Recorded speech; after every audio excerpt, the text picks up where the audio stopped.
fall is a great time to apply herbicides. Didn't we just have this Wait a argument minute. about Yeah, fertilizer? I don't want to go down that road again, but I will say this.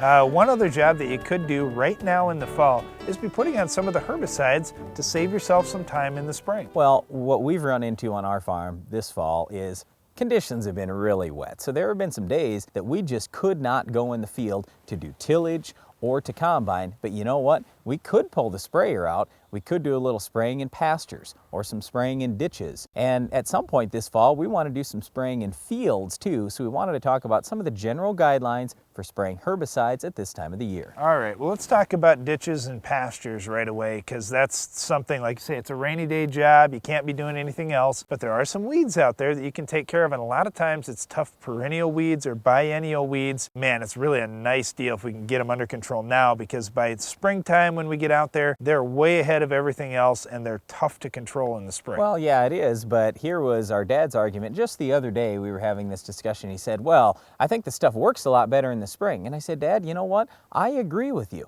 The herbicides in our pastures, if we go out and spray in the spring, it probably is going to work a little better, so we won't have anything out there. If we spray now in the fall, we might have a few straggler weeds that end up getting by next spring. But I said, here are the couple of advantages. One, we get our work done, because we always end up spraying our pastures too late in the spring. We're too busy with everything else, planting and spraying our fields. And the other big thing is we don't hurt non-target or off-target sites, off-target crops. I'm so frustrated on our farm. We often end up hurting our own soybeans and corn when we're out spraying our pastures. This goes back to Brand's earliest days of spraying, when he was spraying our yard and trying not to hurt Mom's flowers. When Mom's flowers were in full bloom in the spring, very easy to hurt them with just a tiny little bit of drift. But in the fall, hey, the flowers are dying off, the trees have dropped their leaves. You know, there are a lot of advantages to going out there in the fall. You don't have to worry as much. Again, we still want to be careful. We don't like off-target drift, but at least you don't have a crop that's growing there right now that you're going to kill. Right, now just be a little bit careful. If you're out spraying something like Tordon or Milestone that has tremendous residual, if you can see physical drift moving over into your crop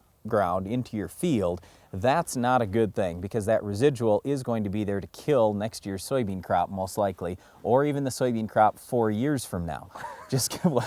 I'm just telling you from personal experience, just be a little careful. But I mean, if there's a little vapor that moves over something, that's no big deal. It's just so much nicer when we aren't dinging up the outside 16 rows of our corn or soybeans, something like that, with a tiny little bit of vapor that gets over there. Okay, let's talk about spraying out in the fields, because there are some winter annuals that are getting started right now. But also, you may be thinking about, you know, I could put on my pre-emerge herbicide now, so I don't have to do that in front of my corn in the spring. Yeah, we're actually going to do a little bit of that on our farm. And what we'll do is we'll try to get all the other tillage done that we're taking care of, and then go out and spray that herbicide last. I realize this probably isn't going to work for you on very many acres, and we're definitely not going to do it on ground that may flood out or ground that we don't know for sure it's going back to a particular crop. But if we have even just an extra couple of days and we can get, say, 1,000 acres of herbicide sprayed, that's awfully nice when it comes to spring. So then we can just roll and really focus on planting and some of the other jobs that are so important and so time sensitive in the spring. And that's really what it all comes back to, is we want to make sure that the day we can plant in the spring, we are planting, because it is a proven fact that if you can get your crop out timely or get it planted timely in the spring,